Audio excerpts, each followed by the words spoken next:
Olá pessoal, sejam todos muito bem-vindos no nosso canal. O meu nome é Carlos Borelli, eu sou advogado aqui de Curitiba e atuo na área do planejamento patrimonial sucessório.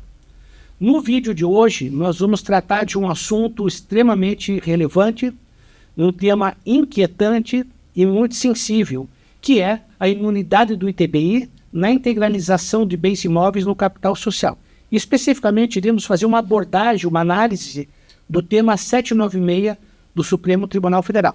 Mas antes de nós entrarmos no nosso conteúdo propriamente dito, eu peço a você que está chegando agora no nosso canal, que você se inscreva, que deixe o seu like, para que o YouTube possa entender a relevância desse conteúdo e possa então ampliar para mais pessoas.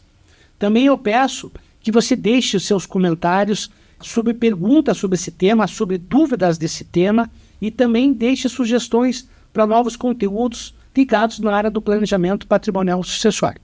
Então, tema 796.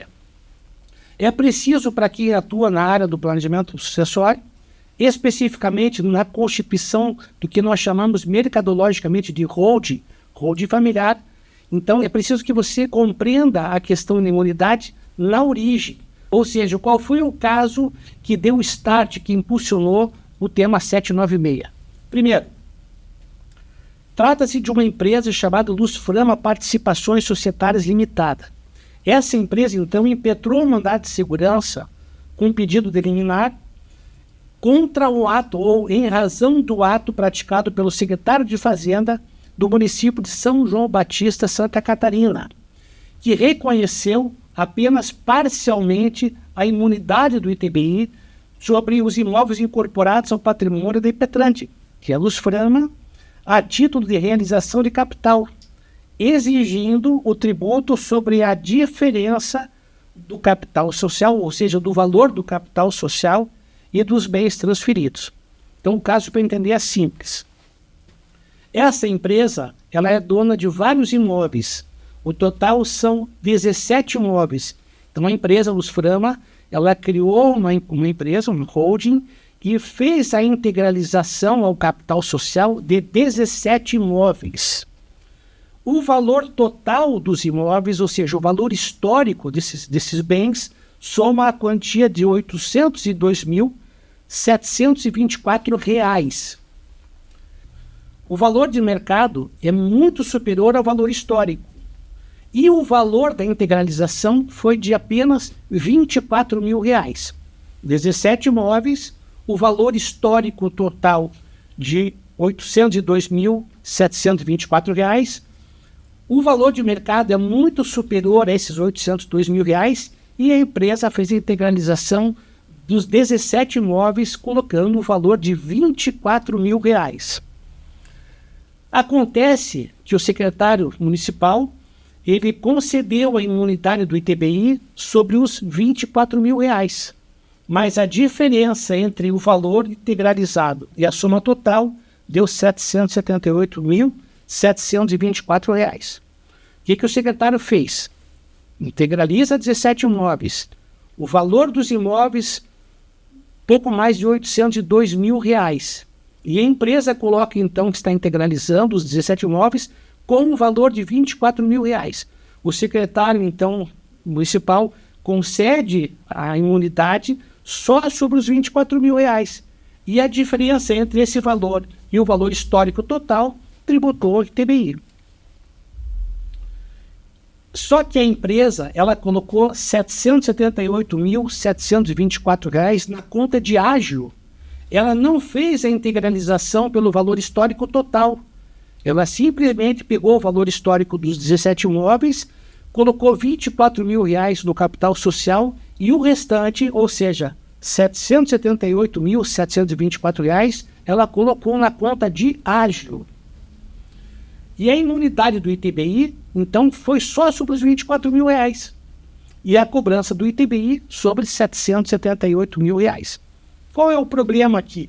Mas veja só, a empresa ela fez a integralização pelo valor histórico. Ela pode, sim. Qual é a base legal?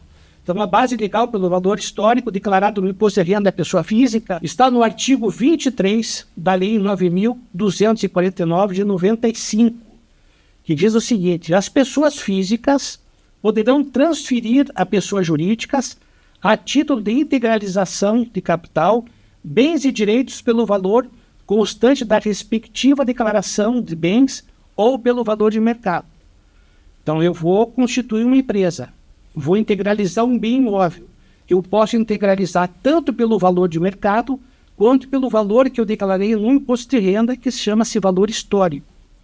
E o parágrafo 2º diz o seguinte: se a transferência não se fizer pelo valor constante na declaração de imposto de renda, a diferença maior será tributada como ganho de capital. Não é aqui o caso. Então, o capital social dessa empresa está recorrente porque chegou essa discussão no Supremo Tribunal Federal, que deu origem ao tema 796.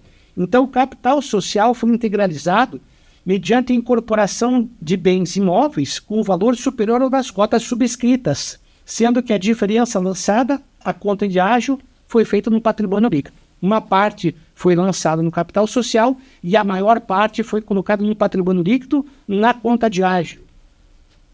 Mas o que a Constituição Federal nos fala? Lá no artigo 156, parágrafo 2º, inciso 1º, que diz assim: o imposto previsto no inciso 2, que é o ITBI, não incide sobre a transmissão de bens ou direitos incorporados ao patrimônio da pessoa jurídica em realização de capital. E o que o inciso 2º fala? Não incide sobre a transmissão de bens ou direitos incorporados ao patrimônio da pessoa jurídica em realização de capital, nem sobre a transmissão de bens ou direitos decorrentes de fusão, incorporação, cisão ou extinção de pessoa jurídica, salvo se, nesses casos, a atividade preponderante do adquirente for a compra e venda desses bens ou direitos e a locação dos bens imóveis ou arrendamento mercantil. Tema 796. Então, em relação ao recurso extraordinário 796-376 de Santa Catarina, que deu origem ao tema 796, na primeira parte foi cumprida. O requisito legal foi utilizada para a integralização do capital da empresa, ou seja, a primeira parte do parágrafo 2º da Constituição, o artigo 156, foi cumprida, porque de fato a empresa utilizou aqueles bens para fazer a integralização do imóvel no capital social da empresa. Mas a segunda parte, reconhecida como saldo positivo do valor atribuído dos imóveis, foi utilizada para incremento de reserva de capital que compõe o patrimônio líquido da empresa, ou seja, distinção diversa da integralização do capital social. Então a empresa, num primeiro momento, ela fez certo, pegou os imóveis e integralizou, só que fez por um valor absolutamente e absurdamente menor do que vale o imóvel, ou do que vale o conjunto de imóveis. E o restante, ela integraliza na conta de ágio. Não tinha como dar certo isso. E qual foi a parte do voto? Agora, veja só, nós vamos analisar aqui uma parte do voto do ministro Alexandre de Moraes, que é importantíssimo para nós compreendermos bem o tema. Diz o ministro Alexandre de Moraes: no caso concreto, a diferença entre o valor do capital social e os imóveis incorporados é de R$ 778.724. É de indagar-se a razão pela qual uma empresa cujo capital social é de R$ 24.000 pretende constituir uma reserva de capital ao montante tão superior ao seu capital e, sobretudo, livre de pagamento do imposto. Então, o próprio ministro Alexandre de Moraes passa no seu voto a indagar o que leva uma empresa a integralizar todos os bens por R$ 24.000 e a grande diferença lança na conta de ágio. Mas a pergunta que se faz é a seguinte: em que parte do voto do ministro Alexandre de Moraes está escrito a diferença do valor de mercado? Em nenhuma parte do voto nós vamos encontrar o ministro falando sobre a diferença de valor de mercado. Ou seja, quando eu vou abrir uma empresa, integralizar um imóvel, por exemplo, eu tenho a faculdade, como nós vimos, de fazer essa integralização pelo valor histórico, ou seja, pelo valor que eu declarei no meu imposto de renda, que na maioria das vezes é muito inferior do que o valor de mercado. Se eu integralizo Então, por exemplo, se eu declaro no meu imposto de renda que o meu imóvel custa R$800 mil, mas o valor de mercado está em 2 milhões, eu vou ter uma diferença de 1.200.000. Então, o que a maioria esmagadora dos municípios faz? Eles me concedem a imunidade constitucional sobre os 800 mil, mas exigem que eu pague o ITBI sobre o restante, ou seja, sobre 1.200.000. Então, veja, o que os secretários de Fazenda fazem? Eu vou te conceder a imunidade sobre o valor que você declarou na integralização do capital, mas sobre a diferença entre o valor histórico que você está integralizando e o valor de mercado, você vai ter que pagar o ITBI. E aqui repetimos a pergunta: em que parte do voto do ministro Alexandre de Moraes que está escrito que nós devemos pagar o ITBI sobre a diferença do valor de mercado, diferença do valor histórico para a diferença do valor de mercado? Em nenhum momento do voto nós vamos encontrar essa passagem. Nós não sabemos por qual motivo que os municípios adotaram essa medida. Não tem sentido. Não tem base alguma no voto. Os municípios simplesmente inventaram essa história. Como é possível a construção do pensamento dos municípios na pretensão de cobrar o ITBI sobre a diferença entre o valor integralizado e o valor de mercado, sendo que o ministro Alexandre de Moraes nada falou a esse respeito? Vai saber de onde que os secretários municipais tiraram essa ideia. E quais são os procedimentos, nesse caso, a serem feitos? Primeiro, é preciso fazer um requerimento da imunidade junto ao município e, na imensa maioria das vezes, haverá o indeferimento à imunidade integral. É muito provável que nenhum município vai deferir a imunidade integral. Então, como nós já falamos, a diferença entre o valor integralizado de mercado, o município vai exigir a cobrança do ITBI com base no tema 796. Pasme, com base no tema 796, que nada, como nós já falamos, nada se refere a essa questão. O segundo caminho para nós conseguirmos isso aqui é discussão em juízo. Então é preciso levar essa discussão para juízo. E também é muito necessário e muito importante nós escolhermos qual é o caminho processual, qual é a via processual adequada, ou o mandado de segurança ou uma ação ordinária. Lembrando que no mandado de segurança, se houver a denegação da segurança, não tem honorários de sucumbência, enquanto que na ação ordinária, havendo a improcedência da demanda, tem a sucumbência. Mas nesse caso cabe uma outra pergunta.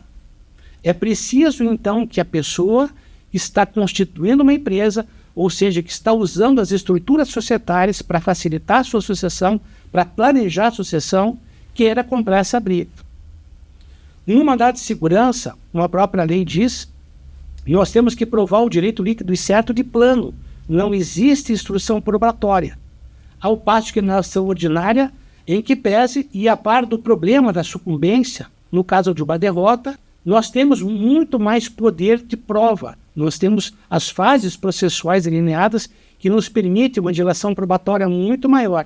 E, às vezes, vale a pena comprar essa briga, vale a pena correr o risco de fazer ação ordinária. Então, o grande objetivo da ação judicial, de judicializar o tema, é confrontar o fundamento do município, o fundamento que o município usa para indeferir, com a concessão de imunidade do tema 796. E através da ação ordinária, da qual eu prefiro, da qual eu adoto, eu tenho muito mais condições de provar que o que o Supremo Tribunal Federal disse no tema 796 não tem nada a ver com o posicionamento dos municípios. Repetindo mais uma vez, o ministro Alexandre de Moraes nunca tocou e nem fez nenhuma menção no voto dele sobre a diferença de valor de mercado que tem que ser tributado. Fundamento para a discussão.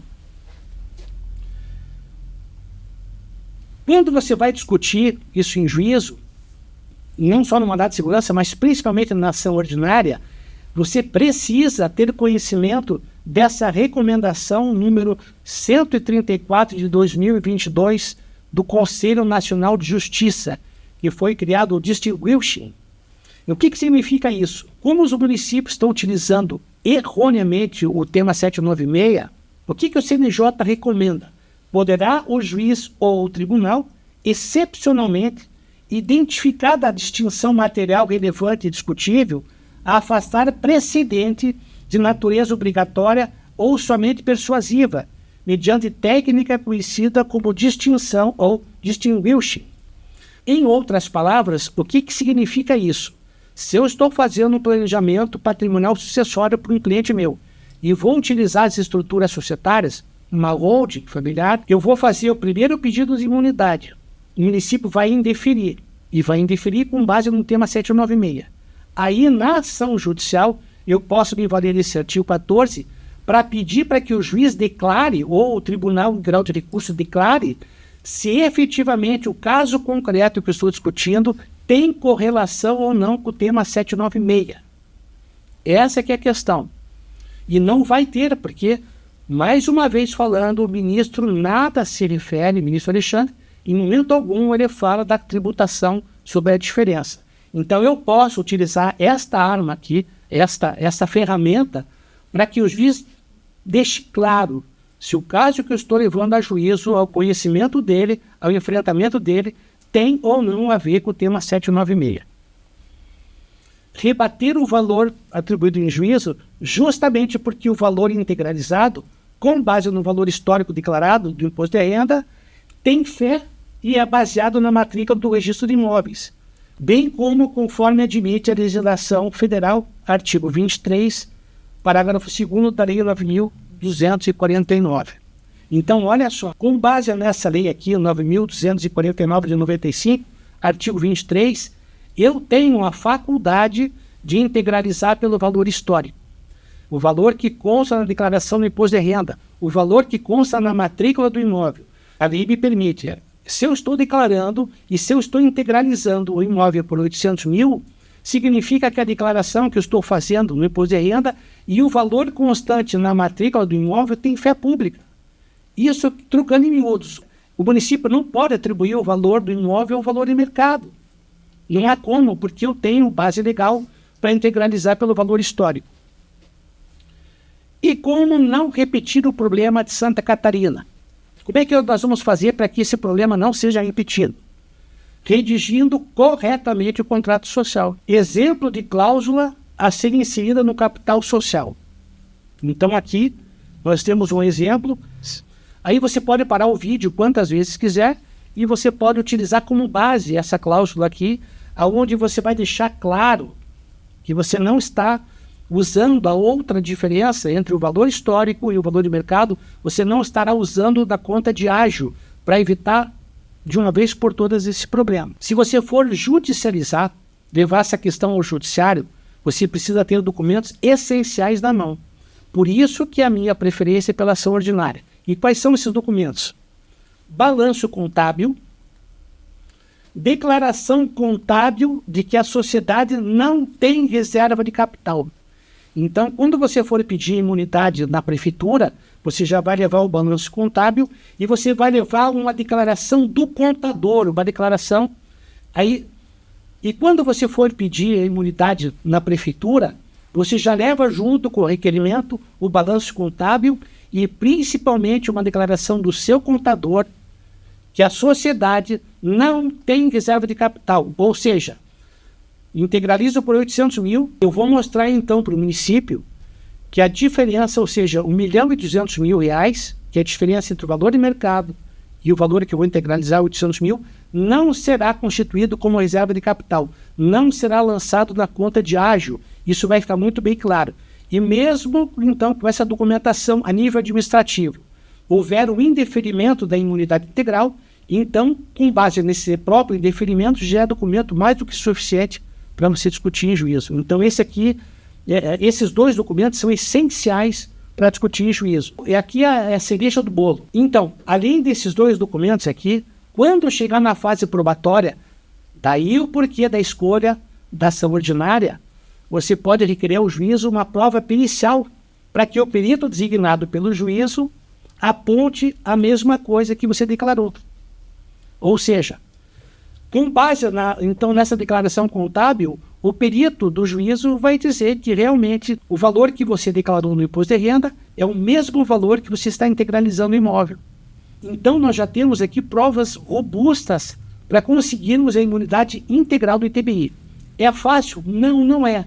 Utilizando essas técnicas aqui, isso nos garante 100% a imunidade? Não, não garante. Mas, pelo menos, nós temos aqui algumas ferramentas jurídicas que podem colaborar para o sucesso de seu requerimento.